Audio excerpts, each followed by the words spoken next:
जय श्री राम। सभी श्रोताओं का मेरे संत कल्याण वाणी चैनल में हार्दिक स्वागत है।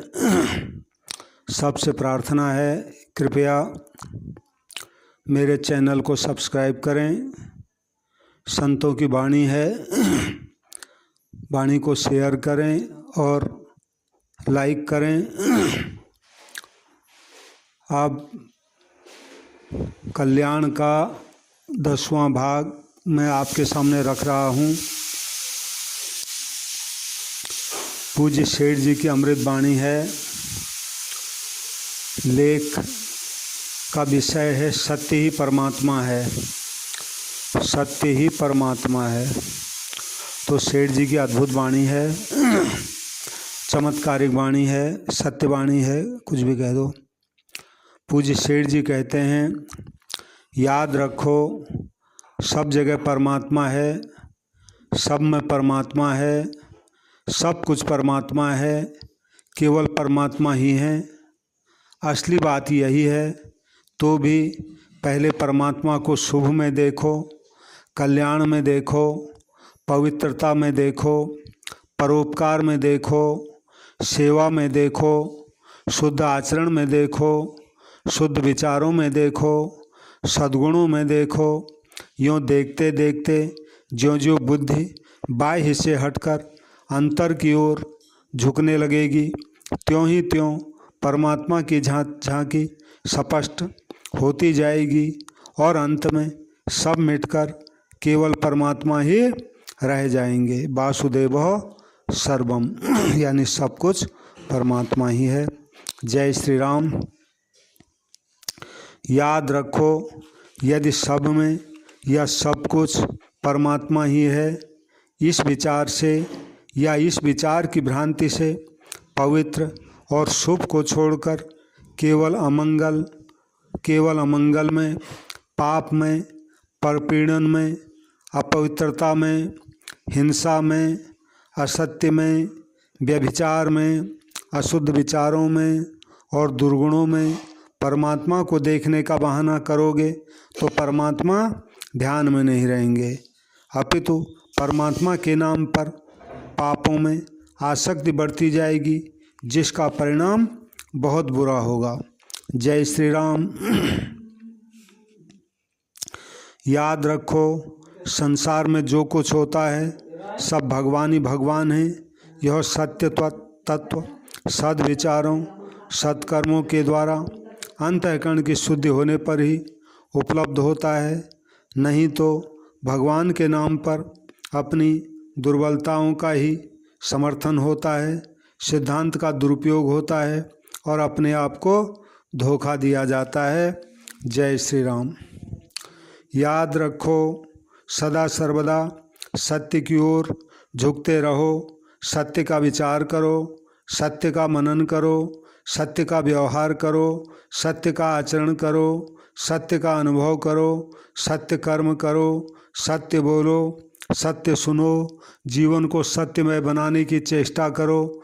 यूँ करते करते जब सत्य का सत्य स्वरूप तुम्हारे सामने प्रकाशित होगा, जब जीवन शुद्ध सत्यमय हो जाएगा, तब केवल सत्य ही सत्य रह जाएगा। तब आज जिसे असत्य मानकर छोड़ने को कहा जाता है, उसमें भी तुम्हें सत्य ही दिखेगा। उस सत्य का आज का यह असत्य स्वरूप उस समय सत्य में बदल जाएगा। नहीं, यह असत्य ही सत्य नहीं दिखेगा, यह असत्य रहेगा ही नहीं, यह मर जाएगा, सदा के लिए मर जाएगा। उस समय केवल असत्य का सत्य स्वरूप ही रह जाएगा।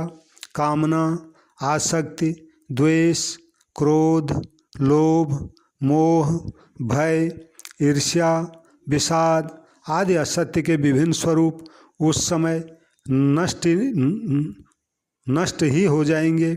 इनकी छाया भी नहीं रहेगी। उस समय यदि इनकी कहीं लीला होगी तो यह सत्य का ही एक स्वेच्छा से रचा हुआ स्वांग होगा, जो असत्य की बाढ़ को रोककर सत्य की रक्षा, सत्य के विस्तार, सत्य के संपादन, सत्य के प्रकाश और सत्य को सत्य रूप में दर्शन कराने के लिए होगा। वह सत्य की ही सत्य प्रेरित, सत्य से ओतप्रोत सत्य लीला होगी उसमें।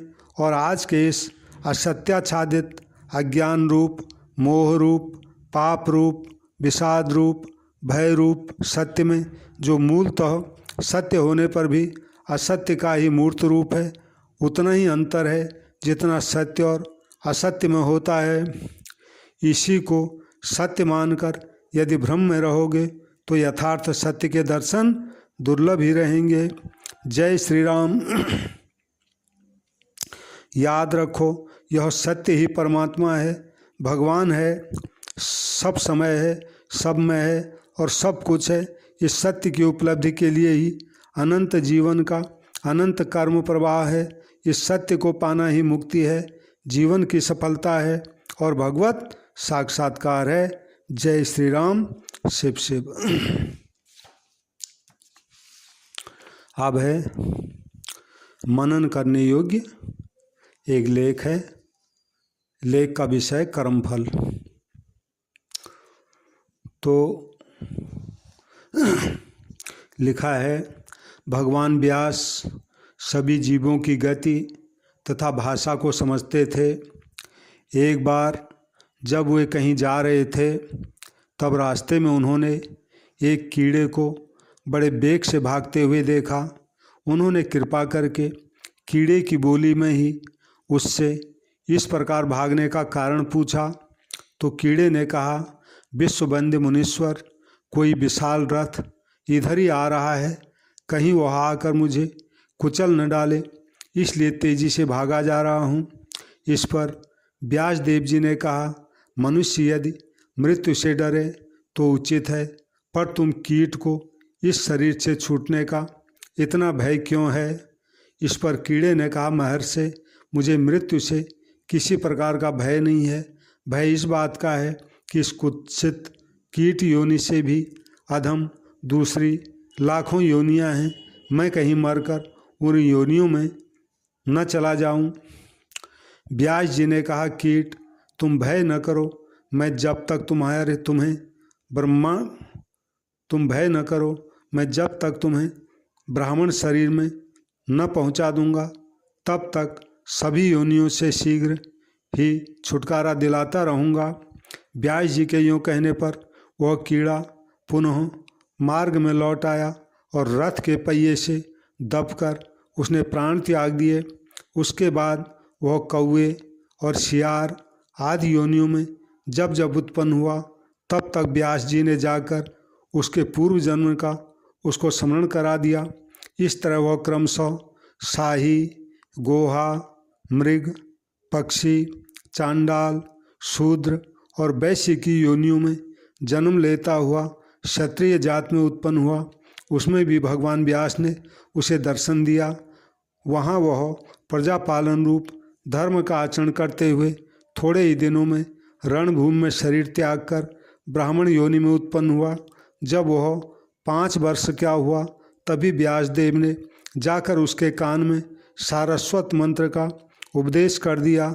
उसके प्रभाव से बिना ही पढ़े उसे संपूर्ण वेद, शास्त्र और धर्म का स्मरण हो आया।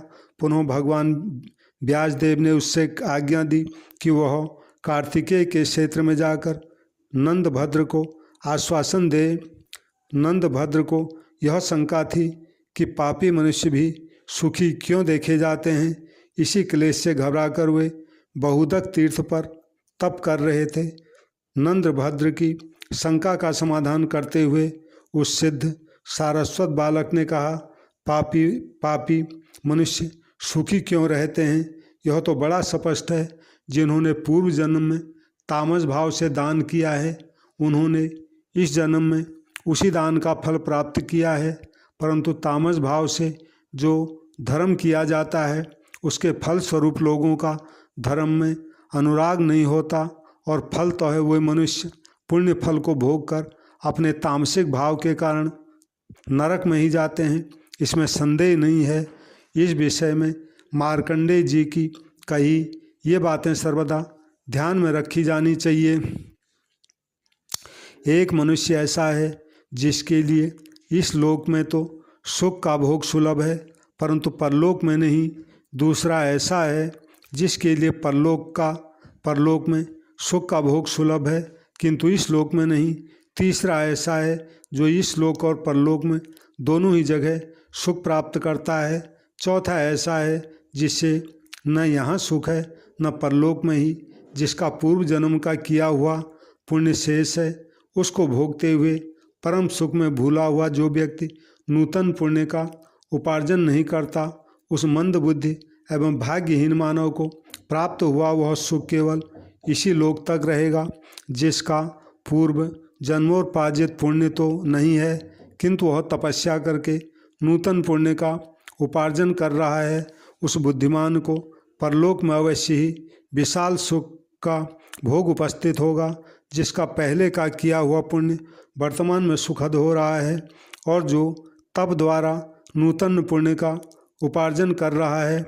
ऐसा बुद्धिमान तो कोई कोई ही होता है जिसे यह लोक परलोक दोनों में सुख मिलता है, जिसका पहले का भी पुण्य नहीं है और जो यहाँ भी पुण्य का उपार्जन नहीं करता।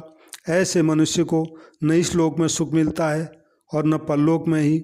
इस प्रकार नंदभद्र को समाहित कर बालक ने अपना वृतांत भी बताया। तत्पश्चात वह 7 दिनों तक निराहार रहकर सूर्य मंत्र का जप करता रहा और वहीं बहुदक तीर्थ में उसने उस शरीर को भी छोड़ दिया। नंदभद्र ने विधि पूर्वक उसके शव का दाह संस्कार कराया। उसकी अस्थियां वहीं सागर में डाल दी गई और दूसरे जन्म में वह मैत्रेय नामक श्रेष्ठ मुनि हुआ। मैत्रेय जी ने व्यास जी के पिता पराशर जी से विष्णु पुराण तथा बृहत पाराशर होरा शास्त्र नामक विशाल ज्योतिष ग्रंथ का अध्ययन किया था। जय श्री राम, जय श्री राम, जय श्री राम।